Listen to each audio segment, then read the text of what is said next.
No se asuste con lo que oiga a continuación. Es el eco del pasado cuando empezaron las emisiones de Radio Sefarad a finales de enero del 2004 y cuyos informativos semanales hemos reunido para revivir lo que entonces pasaba desde la perspectiva de nuestro tiempo.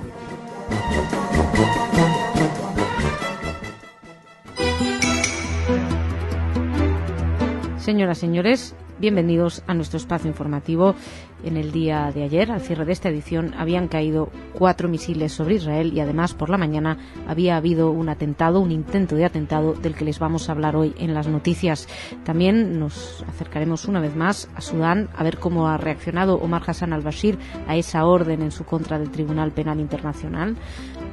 Conoceremos también la postura del Congreso Judío Europeo con respecto a la cumbre de Durban II, además de nuevos descubrimientos respecto a la postura del Papa Pío XII durante la Segunda Guerra Mundial, y iremos también a la Copa Davis a ver cómo serán esos partidos entre Suecia e Israel. Todo esto será en esta primera parte del informativo, que como saben, en un día como hoy, viernes, no nos detenemos especialmente en Israel, ya que tenemos un programa aparte desde Israel con nuestro corresponsal, con Salem Ergi, que ustedes pueden escuchar aparte y donde entramos en más profundidad tanto en el atentado como en la situación actual. Empezamos dándole la bienvenida a Jordi. Jordi, bienvenido. Hola, Masa, gracias. Bueno, ¿qué ha pasado en Jerusalén? Un conductor palestino estrelló ayer una excavadora contra un autobús y una patrulla en Jerusalén, hiriendo a 2 policías en el tercer ataque de este tipo en la ciudad desde el año pasado. El hecho ocurrió sobre una autopista que recorre Jerusalén de norte a sur, cuando un hombre a bordo de una excavadora amarilla arrastró un patrullero, lo levantó por el aire un par de veces y luego lo estrelló contra un autobús. La policía dijo que el agresor no llevaba ninguna identificación consigo. El atacante fue abatido por un taxista y afortunadamente no había que lamentar muertos en este intento de atentado. El alcalde de Jerusalén, Nir Barkat, declaró al Canal 2 de televisión israelí que se trató simplemente de un ataque para matar a gente inocente. Como les decía, entramos en profundidad, con más detalles en nuestra charla con Salem Ergi en el programa Desde Israel, que hoy mismo pueden escuchar. Así que dejamos Israel, aunque no del todo, pero verán por qué. Vamos a hablar ahora de esa orden de detención contra el presidente de Sudán. El presidente de Sudán, Omar Hassan al-Bashir, se mostraba ayer despreocupado, muy sonriente y bailando en las calles de Jartum ante cientos de seguidores a pesar de la orden de arresto emitida ayer en su contra por el Tribunal Penal Internacional por crímenes de guerra y contra la humanidad en la región de Darfur. Las calles de la capital se llenaron de gente desde primera hora de la mañana y los fieles al presidente alzaban sus manos para ovacionarle al paso del cortejo en el que se podía ver a al-Bashir alzando los puños. La multitud portaba pancartas y pósters en los que aparecía la cara del mandatario o banderas de Sudán. Todos pudimos ver esas fotos en el día de ayer en algunos periódicos. Y después del cortejo presidencial, el jefe de Estado se dirigía a sus seguidores y con críticas, adivinen a quién, a Estados Unidos y a Israel.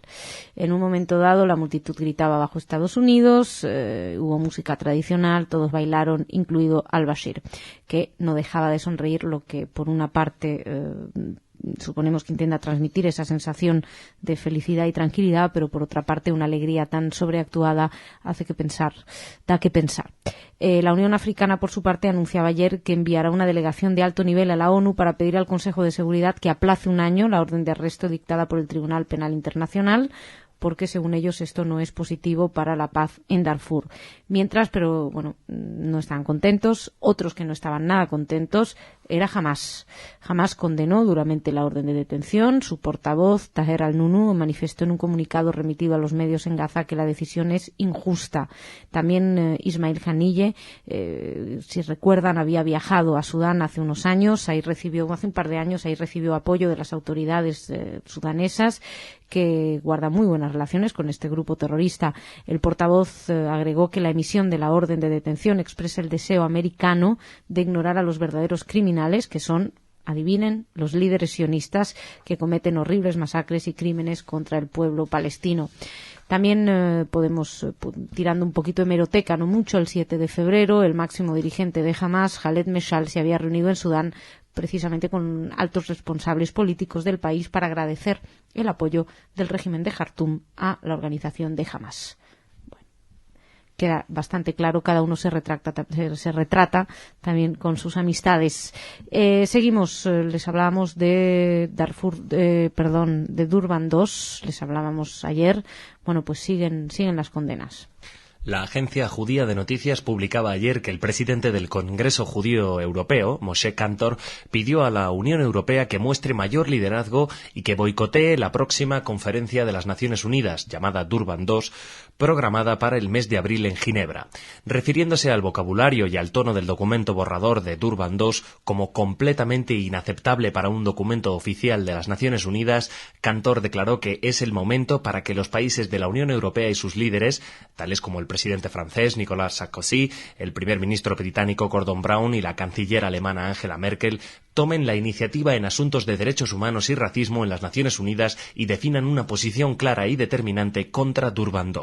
Kantor continuó expresando que Durban II, en su situación actual, es una ofensa para todos aquellos que buscan proteger los derechos humanos y la erradicación del racismo, la xenofobia y el antisemitismo. Además, el Congreso Judío Europeo aplaudía a Estados Unidos por haberse negado a participar en lo que han llamado una conferencia infame contra Israel.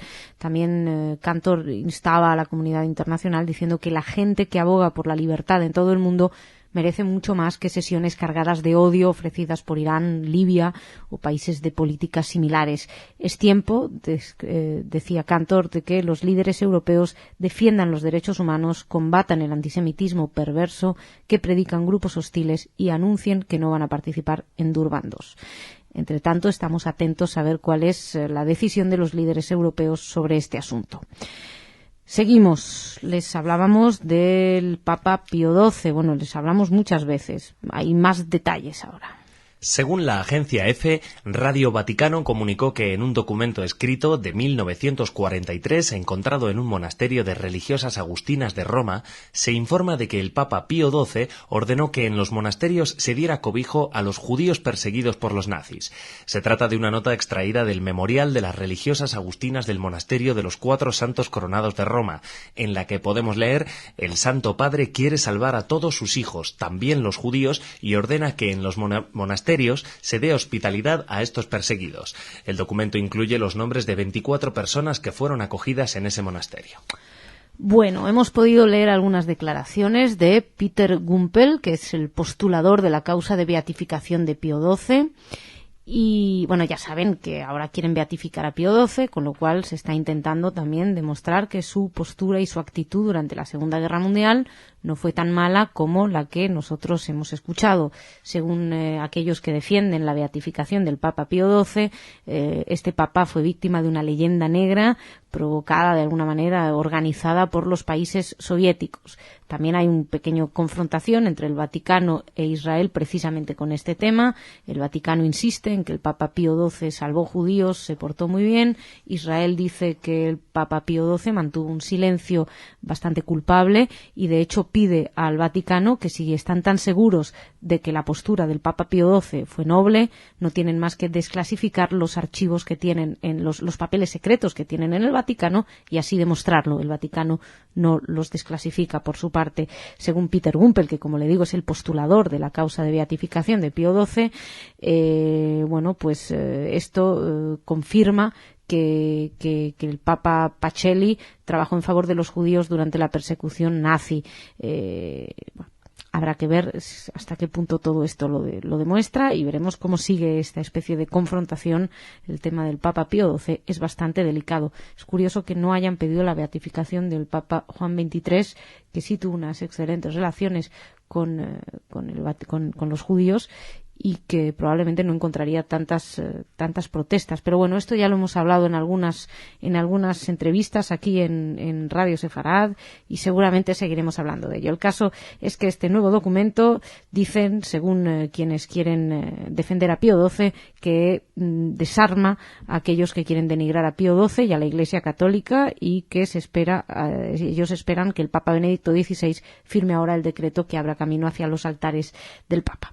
Y terminamos nosotros con una noticia de deporte, que de deporte tiene más bien poco, tiene más de confrontación también de la que ya estamos acostumbrados. Suecia e Israel inician hoy su eliminatoria de Copa Davis en Malmö, en un duelo que se disputará a puerta cerrada por decisión de la municipalidad y marcado por la masiva presencia policial ante la previsión de protestas por la actuación israelí en la Franja de Gaza.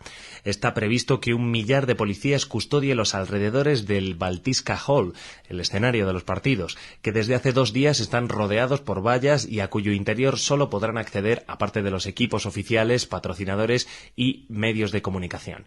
La policía ha calificado el grado de amenaza de actos violentos de relativamente alto. Bueno, hay movilizaciones en contra. Está convocada una el sábado al mediodía por un grupo que se llama Stoppa Matchen, que significa parar el partido, que ha surgido desde la red de Facebook, que quieren reunir a unas 10.000 personas en lo que pretenden que sea una concentración pacífica, pero hay otros grupos que también han anunciado movilizaciones para el fin de semana para evitar que se celebre este partido o para protestar por ello. Y hay que parar el partido, es el mayor lema que se puede escuchar. Evidentemente lo de jugar a puerta cerrada pues ha provocado también malestar en muchos lugares, entre otros a Israel, que no le parece bien, también a la Federación Internacional de Tenis, que ha calificado la medida de desafortunada. Es una decisión política, decía el jugador Andy Ram durante una rueda de prensa que tuvo lugar hace 3 días, y según él una decisión errónea que abre la puerta a otras naciones para que tomen la misma decisión estúpida, dijo. No hay que mezclar la política con el deporte. Así que dejamos aquí esta primera parte del informativo. Jordi, muchísimas gracias. Gracias, Masha. Shabbat Shalom, Hag Sameach, porque nos viene Purim. Nosotros nos reencontramos el martes. Yo ahora me voy a hablar de cultura con Ana.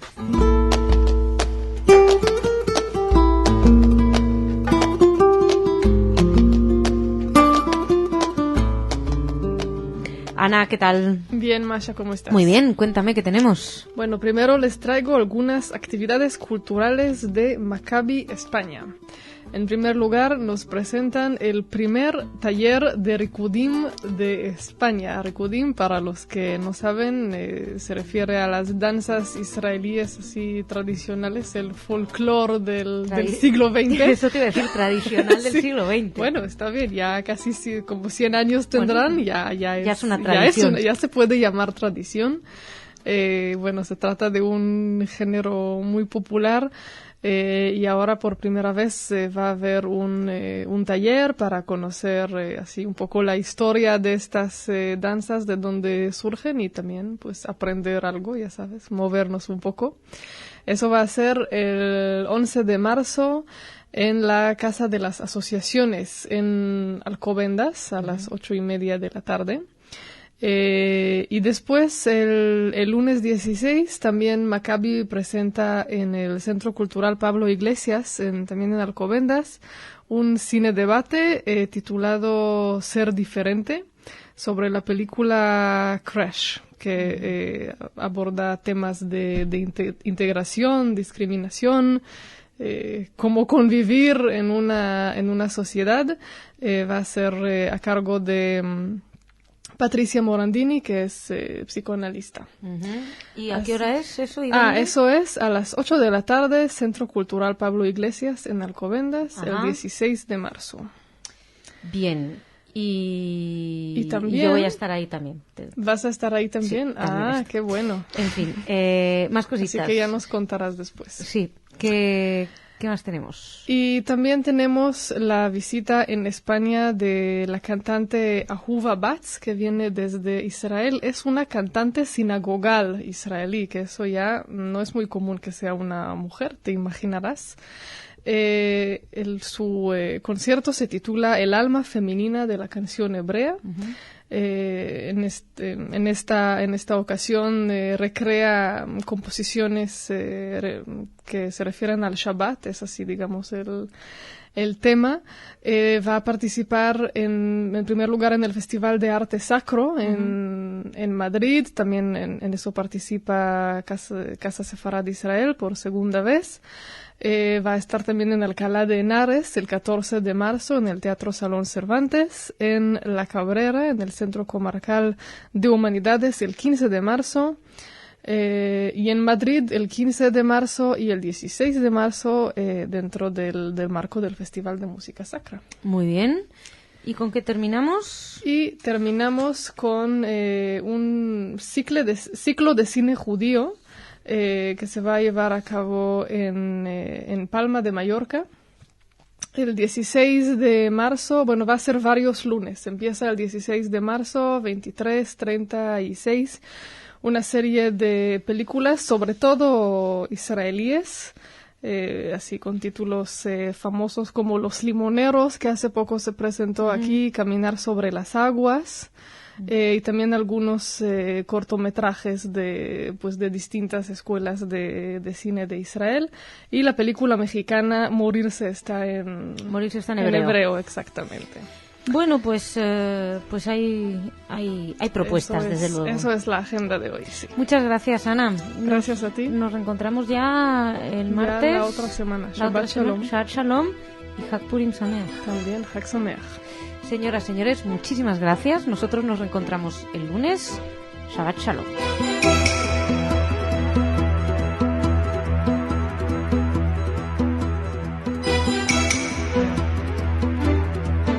Señoras, señores, bienvenidos a nuestro espacio informativo. Les hablaremos de Israel, de cómo está la situación en estos momentos, entre otras cosas por Purim y además también de sus relaciones con el Vaticano. También quería comentarles una noticia que no van a poder escuchar en este espacio informativo, pero que pueden escuchar con detenimiento desde Argentina, y es el secuestro y la tortura de un ex secretario del juez Juan José Galeano en el caso de la AMIA, de Claudio Lifshitz. Al respecto nos habla Pablo Frenkel en el programa que hoy mismo pueden escuchar. Ya saben, al margen del programa de las noticias pueden escuchar desde Argentina, y ahí nos habla de este caso muy, muy preocupante. Empezamos dándole la bienvenida a Jordi. Jordi, ¿cómo estás? Hola, Masa, muy bien. Bueno, cuéntame, ¿qué ha pasado? ¿Por dónde estamos? Bien, comenzamos con lo que es la formación del nuevo gobierno israelí y un nombre muy importante que se queda fuera del gobierno. Se trata de Ehud Barak. El líder del Partido Laborista y ministro saliente de Defensa rechazó este domingo participar en un gobierno dirigido por el jefe del Likud, Benjamin Netanyahu. Barak informó al primer ministro en una conversación telefónica de su renuncia a compartir gabinete con Avigdor Lieberman, dirigente de la formación derechista Israel Beiteinu, implicado en un caso de corrupción, según un comunicado de la oficina del ministro. Bueno, según el comunicado, Barak no querría participar en esa renuncia, en ese gabinete, a compartir gabinete con Lieberman. Esto es algo que ya se veía venir. Ehud Barak no podía haber dicho más claramente que no iba a entrar en el gobierno del Likud. Lo estuvo diciendo desde que fueron las elecciones. De hecho, dijo que los votantes habían querido que él estuviera en la oposición y que él iba a ejercer de opositor, que era lo que querían los votantes. Sin embargo, algunos medios decían que no, que podría aceptar la última hora, pero bueno, esto es bastante evidente. ¿Cómo está la cosa independientemente de la cuestión política, Jordi? Israel ha procedido este lunes al cierre de todas sus fronteras con Cisjordania por motivo de la festividad de Purim. Las fuerzas de defensa de Israel temen algún atentado aprovechando estas celebraciones que durarán hasta la medianoche del miércoles. Según un comunicado difundido por el ejército, el cierre prevé excepciones para los palestinos que precisen atención médica de urgencia, así como el paso de ayuda humanitaria, médicos, personal de salud y de ONGs, también abogados, trabajadores religiosos y otros grupos profesionales. Los cruces comerciales permanecerán abiertos al tráfico de suministros hacia Judea y Samaria. Bueno, esta fiesta, pero como todas las fiestas en general, las importantes fiestas en Israel, se convierten en un periodo muy delicado en términos de riesgo para la seguridad, así que se incrementa generalmente la vigilancia y además se intenta garantizar además de garantizar la seguridad de los ciudadanos israelíes, preservar lo más posible la vida cotidiana de la población palestina. Tendremos que esperar unos días para que todo vuelva a la normalidad, si es que hay normalidad en algún momento en esa zona. Nosotros seguimos, vamos a hablar del caso del soldado secuestrado de Gilad Shalit. Hay nuevas noticias, aunque se contradicen un poco entre ellas. El número 2 del secretariado político de Hamás, Musa Abu Marzouk, dijo tener un vídeo en el que demuestra que el soldado israelí secuestrado hace ya casi 3 años, Gilad Shalit, está vivo y en buen estado de salud. Así lo asegura hoy el diario kuwaití Al Yarida, que también cita a la prensa israelí. Sin embargo, Marzouk, que vive exiliado en Damasco junto al líder político de Hamas, Khaled Meshal, ha desmentido la noticia y dice que si alguien tiene este material no lo difundiría gratuitamente. Bueno, mientras estaba este intercambio de declaraciones o de supuestas declaraciones, los padres de Gilad Shalit acampaban el domingo ante la casa de Jerusalén del primer ministro saliente de Ehud Olmert para pedir que obtengan la liberación de su hijo. Según la radio militar israelí, los padres de Shalit decidieron no moverse de ese lugar hasta que se consiga que su hijo sea liberado. Tienen miedo de que el canje de prisioneros entre Israel y Hamas sea más difícil con el próximo gobierno que formará Bibi Netanyahu. El Gabinete de Seguridad israelí ya condicionó el acuerdo de tregua con Hamas y la apertura de los pasos precisamente a la liberación de Gilad Shalit. Ya saben que, como hemos ido siguiendo con nuestro corresponsal en Israel, con Salem Mergui, la cuestión de Gilad Shalit es probablemente una de las últimas cuestiones que le queda a Olmert para salir habiendo dejado algo un poquito más arreglado. Y está todo el mundo pendiente de lo que pueda suceder. Antes de pasar a la siguiente noticia, quiero mencionar también otra noticia que es importante, que está siendo importante en Israel en estos momentos, y tiene que ver con el expresidente, con Moshe Katsav, que según anunció el fiscal general Menachem Maduz, pues se va a acusar formalmente, se presentarán cargos formales que incluirán el cargo de violación. Así lo informaba el diario Jerusalem Post. Mazuz y el fiscal del Estado, Moshe Lador, coincidieron en acusar de violación y de asalto indecoroso contra una mujer conocida como Aleph, cuando el expresidente ocupaba el cargo de ministro de Turismo, y entonces Aleph trabajaba en el ministerio que él dirigía. En estos momentos el pliego de cargos contra Katsav es bastante delicado e incluye muchos delitos cometidos durante su mandato como ministro. Fue del 96 al 99, pero también alguno durante su presidencia. La verdad es que en este sentido la justicia israelí es ejemplar, porque es muy difícil ver a un país que juzga a sus presidentes en activo, porque hay que recordar que Mazuz tuvo que abandonar la presidencia. Moshe Katsav tuvo que abandonar la presidencia, y en estos momentos la ejerce Shimon Peres, que es de quien vamos a hablar a continuación, si no me equivoco. Sí, porque ha hecho unas declaraciones en referencia a la próxima visita del Papa Benedicto XVI en un momento de tanta tensión entre las religiones. El presidente de Israel, Shimon Peres, ha manifestado su satisfacción por la próxima visita del Papa Benedicto XVI a Tierra Santa. La invitación surgió por iniciativa del propio presidente Peres y tendrá lugar entre los días 8 y 15 de mayo. En su encuentro dominical con los medios de comunicación, el Papa confirmó que emprende este viaje con la esperanza de llevar la paz a Oriente Próximo. Bueno, a lo mejor es lo que hace falta todavía. Él va a recorrer los lugares sagrados del cristianismo, evidentemente, y se va a reunir con importantes ministros, con los ministros que estarán realmente estrenando sus cargos. Y además, según el presidente Shimon Peres, se recibirá al pontífice como uno de los más honorables visitantes, y que la visita va a suponer un hecho importante y un anhelo de paz para la zona. Esperemos que no solamente traiga la paz en la zona, que si la trae, perfecto, pero mientras traiga un poquito de paz a las relaciones entre Israel y el Vaticano, no estaría de más. Creo que también al respecto hay algunas novedades. Sí, porque si uno de los frentes abiertos es el de Richard Williamson, este obispo prelado negacionista, el otro tema es el de la beatificación del Papa Pío XII. Sobre este respecto, el Museo Yad Vashem ha celebrado que Benedicto XVI haya ordenado que se acelere la catalogación de archivos vaticanos concernientes al pontificado de Pío XII para permitir su apertura, una antigua reivindicación de los historiadores israelíes. Estas declaraciones se han producido en el entorno de un encuentro entre investigadores de Israel y el Vaticano, en el que están debatiendo hasta el lunes el polémico papel del Papa Pío XII durante la Shoah, un asunto delicado que desde hace años en las relaciones diplomáticas entre ambos estados.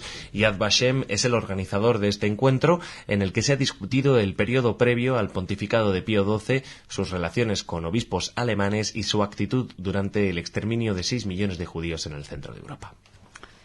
Como saben, el Vaticano dice que Pío XII hizo una labor callada de auxilio a los judíos y que no ha sido convenientemente reconocida por los historiadores. Por su parte, Israel pide pruebas de que esto haya sido así. Mientras tanto, se quedan con las pruebas que hasta ahora tienen, donde se habla del silencio del Papa ante lo que estaba sucediendo en Europa. Jordi, muchísimas gracias. Gracias a ti, Te Masha. espero mañana. Mañana más. Nosotros nos vamos ahora a hablar de cultura con Ana.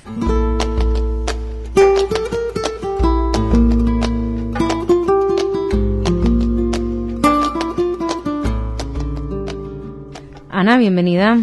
Gracias, Masha, ¿qué tal? Muy bien, un poquito mejor que tú, que tienes Sí. la voz así como... Sí, decidí hoy, como es Purim, decidí disfrazar mi voz. disfrazarte de resfriada, ¿no? Exacto. Está muy bien tu disfraz, Sí, da ¿no? el pego. Cuéntame qué tenemos. Bueno, primero les quería contar que un proyecto en Internet que se inició en octubre del 2008, que se llama Gazas de Roth, la vida a pesar de todo, es nominado al Emmy, en una categoría que tienen de medios digitales.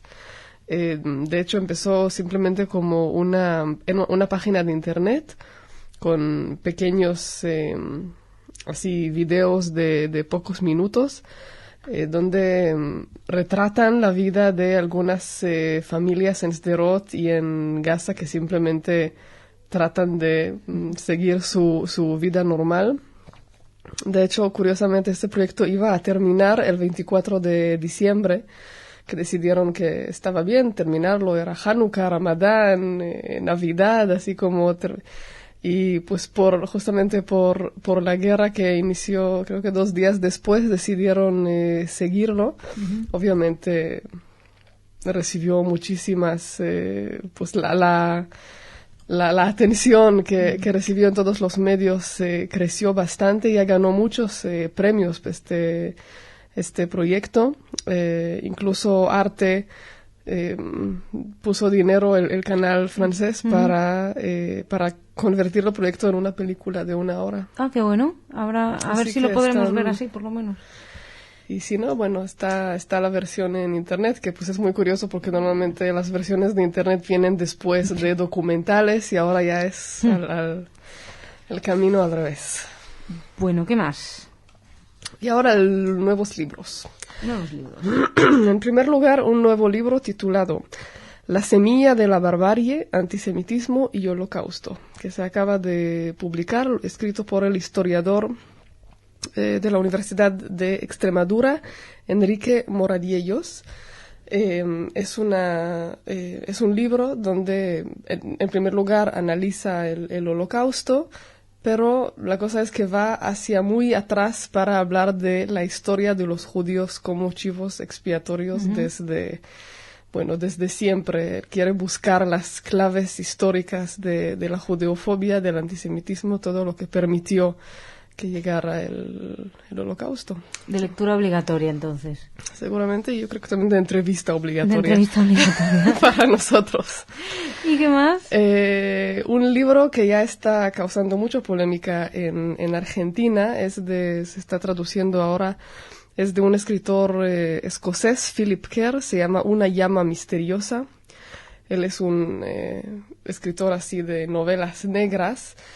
Y esta vez cuenta la historia de Bernie Gunther. Bueno, de hecho es un personaje que se repite en sus obras, que es un detective, un famoso detective, ex soldado del ejército nazi. Y en esta... ¿Y ese es su protagonista, generalmente? Ese es su protagonista, pero espérate. Esta vez llega en los años 50 a Argentina y es contratado para investigar la desaparición de una niña argentina de origen judío que piensan que fue secuestrada por uno de los nazis que llegaron a Argentina después de la Segunda Guerra Mundial. En Argentina ya están furiosos con esta novela por sus errores históricos. Habla de Perón y de Evita y los presentan así con algunas cosas que se le ocurrieron ahí que le parecían muy divertidas. Por ejemplo, que Evita tenga un hijo con un ex oficial de la Gestapo y se inventó ahí algunas cosas que están causando... Sí. Qué cacao de libro, ¿no? Sí, totalmente. Y el protagonista de sus novelas generalmente es un ex soldado nazi. Vaya. Y para terminar, una cosita muy pequeña. El rincón de Amy Winehouse. ¡Ay, Amy! ¿Qué le pasa a mi Amy? Está en problemas. ¿Otra vez? Sí, otra vez. ¿Qué le pasa Como ahora? que parecía que tuvimos una época de silencio, ¿no? Regresó de un viaje al Caribe, toda contenta y morena, tranquila, supongo. Seguramente. Y fue invitada a un festival de música de lujo en California, pero no se le permite entrar a Estados Unidos porque el año pasado en un concierto parece que agredió a una fan y que de hecho tiene es ahí verdad, problemas. Se veía en YouTube que le pegaba a una... Exactamente, y de hecho está como en una especie de juicio, o sea, tiene que pagar una multa. Entonces no quieren que dé conciertos hasta que no se arregle. Bueno, yo este reivindico asunto. el derecho de Amy Winehouse a dar un concierto en Los Ángeles. Sí. Pobre Amy Winehouse. En fin. Bueno, claro que tampoco le debe haber hecho gracia a la mujer a la que le Sí. pegó, pero bueno. Pues muchas gracias, Ana. Gracias a ti, Cúrate, cuídate. lo haré. Té con limón. Señoras, señores, muchísimas gracias por su atención. Volvemos mañana aquí en Radio Sefarad con más noticias.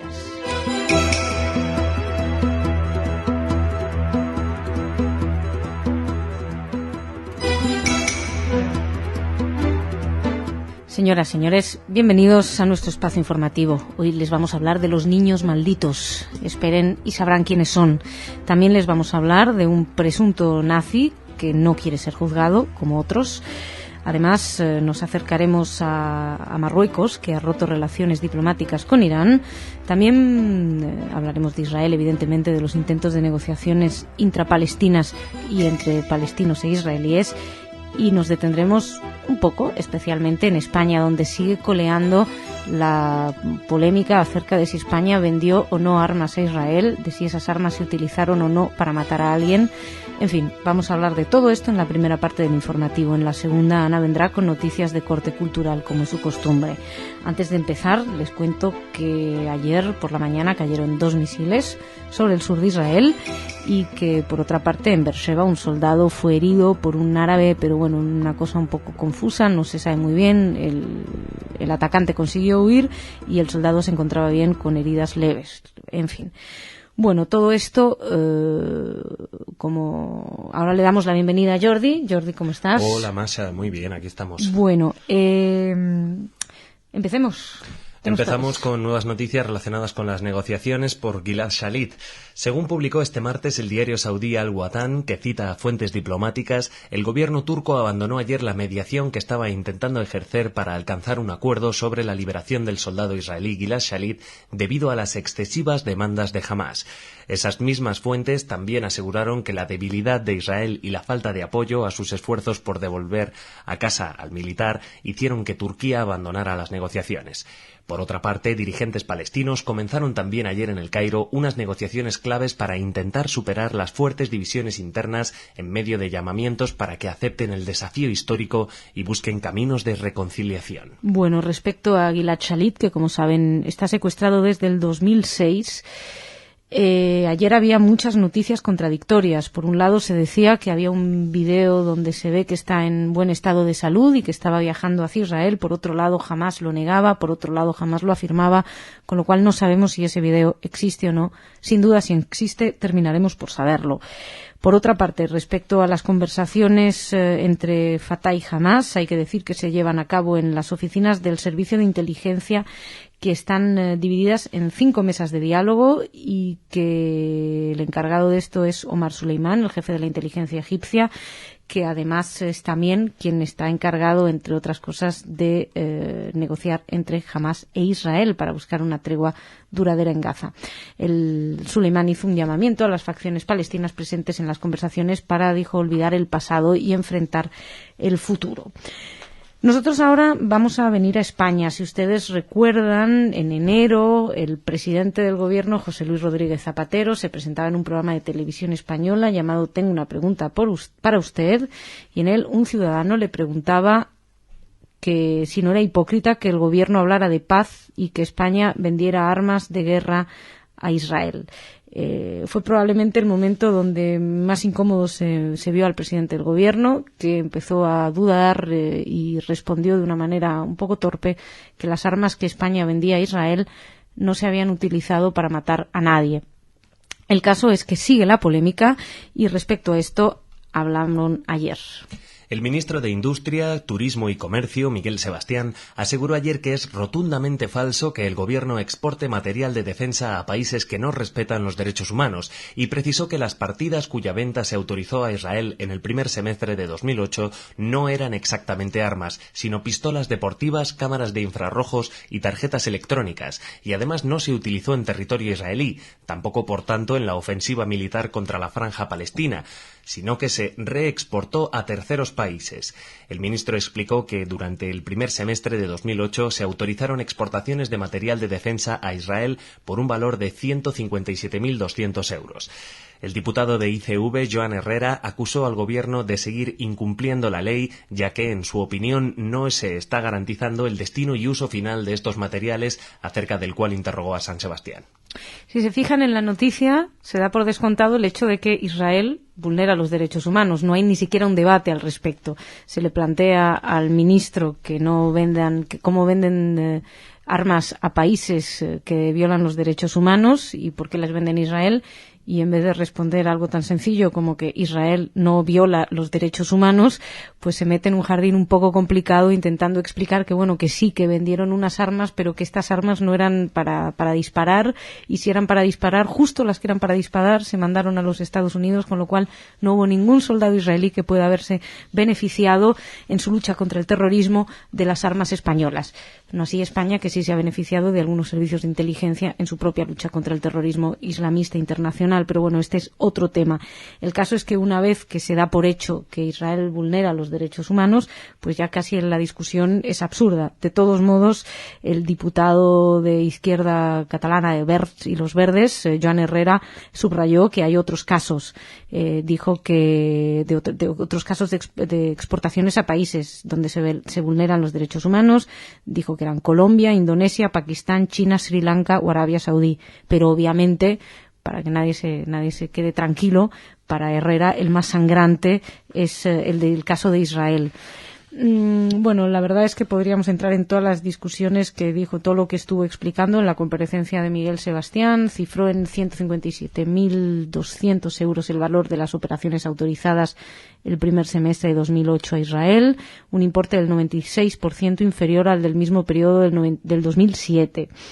Pero al parecer sí hubo exportaciones realizadas de material de defensa de tipo 15, que son equipos de formación de imagen de contramedida, y son registradores, equipos de proceso de imagen, cámaras, equipos de fotográficos, equipos también para la intensificación de imágenes, equipos de formación de imagen de infrarrojos o térmica, en fin, una serie de equipos que sospechamos que se pueden haber llegado a utilizar en la ofensiva, pero que probablemente donde el señor Miguel Sebastián tenía que haber debatido era el tema de qué es la violación de los derechos humanos.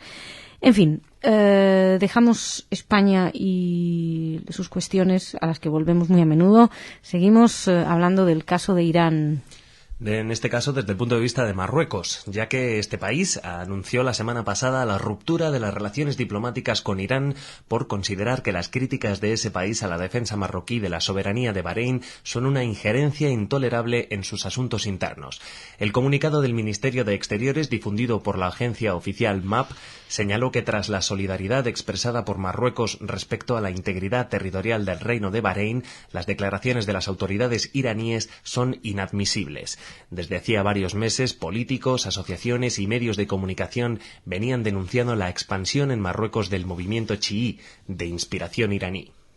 Bueno, la cosa fue la siguiente. El expresidente del Parlamento iraní, Ali Natek Nouri, manifestó que Bahrein es un pequeño estado del Golfo Pérsico. Bahrein no fue lo que manifestó el presidente. Lo que dijo es que había sido provincia iraní. Esto fue lo que molestó. Estas palabras no gustaron no solamente a a Marruecos, sino a muchos países árabes de mayoría suní. Pero bueno, el caso es que unos días más tarde Rabat llamó a consultas a su embajador en Teherán como medida de protesta, y Mohamed VI, el monarca marroquí, se solidarizó a través de una carta con el monarca de Bahrein, Ahmad bin Isa al-Khalifa. A ojos de los observadores, la reacción contundente de Marruecos solamente se puede deber a su decidida lucha contra el extremismo religioso, por un lado, y según otros analistas, a las ansias que tiene Marruecos de hacerse un hueco en el panorama internacional, y los intentos que está teniendo también de ser considerado un país sólido, un país serio y un país aliado. Y es verdad que en estos momentos Irán está en el ojo de todos los países occidentales. Lo que es curioso es que al mismo tiempo Barack Obama, el presidente estadounidense, está hablando de tender puentes y de hablar con Teherán. En fin, dejamos casi el presente, aunque seguimos hablando desde el presente. Vamos a hablar de un nazi. El presunto criminal nazi Charles Zentai, de 86 años, acusado de haber golpeado hasta la muerte a un judío de 18 años en Hungría en 1944, recurrió ante el Tribunal Supremo de un estado australiano, donde reside, la decisión judicial de extraditarle a Budapest para ser juzgado. La defensa argumenta que el delito del que es acusado Zentai no era una ofensa criminal bajo la ley húngara de esa época, por lo que no puede concederse su extradición. La defensa presentó el recurso ante el Tribunal Supremo de Perth, capital del estado de Australia Occidental. Bueno, pues es perfecto esto, como matar judíos entonces no era delito, pues no veo por qué no entiende por qué lo tienen que juzgar en este momento. En fin, eso por un lado es uno de los argumentos. Otro de los argumentos del hijo de Ernie Steiner. Él dice que su padre es inocente porque no estaba en Budapest ese día y que no solo no fue nazi, sino que además siempre rechazó la ocupación y además, adivinen, tenía muchos amigos judíos. La verdad es que parece como sacado del manual del perfecto antisemita, que no es antisemita porque tiene muchos amigos judíos. Algunos de sus mejores amigos son judíos. En fin, por cierto, otro que seguramente tiene grandes amigos judíos es Ahmadinejad, o bien en este caso el guía supremo de Irán, el ayatolá Ali Jamenei, que afirmó en Teherán que el holocausto fue un pretexto para la creación de Israel y que evidentemente es un cáncer y esas cosas, y que hay que hacer un frente contra los sionistas. Bueno, una más. Y terminamos esta primera parte del informativo. Seguimos hablando del pasado, que sigue golpeando las puertas del presente. Según publicó el diario El Mundo, Alemania decidió reconocer a los llamados niños malditos de Francia. París y Berlín pactaron otorgar pasaporte a los hijos nacidos de los soldados nazis y mujeres francesas denigrados durante 60 años. Estos nacieron durante la ocupación nazi y rondan la cifra de 20.000 en Alemania y 200.000 en Francia.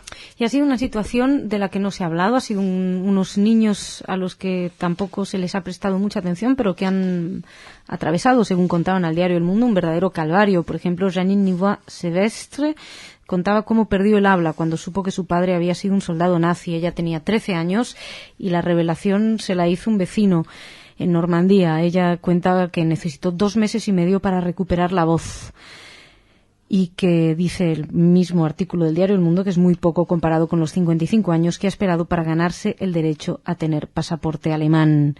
Bueno, pues es un caso de bastante oculto realmente dentro de todos los datos que tenemos acerca de los horrores de la Segunda Guerra Mundial, y esto es parte de lo que todavía no ha terminado de salir a la luz, probablemente.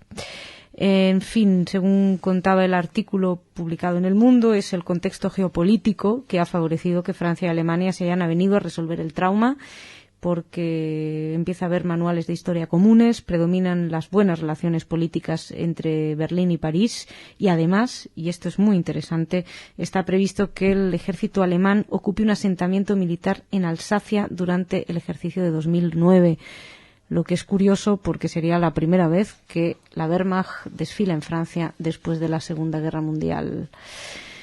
En fin, todo esto estará por ver. Jordi, muchas gracias. Gracias a ti, Masha. Nos vemos mañana. Yo ahora me voy a hablar de cultura con Ana.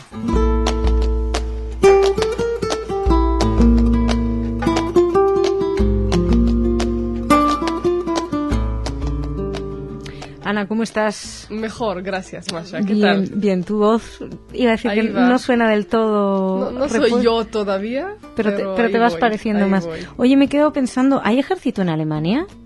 Si hay ejército en Alemania. Sí, porque hemos dado la noticia de que va a desfilar el ejército alemán, pero yo creí que no tenían derecho a ejército.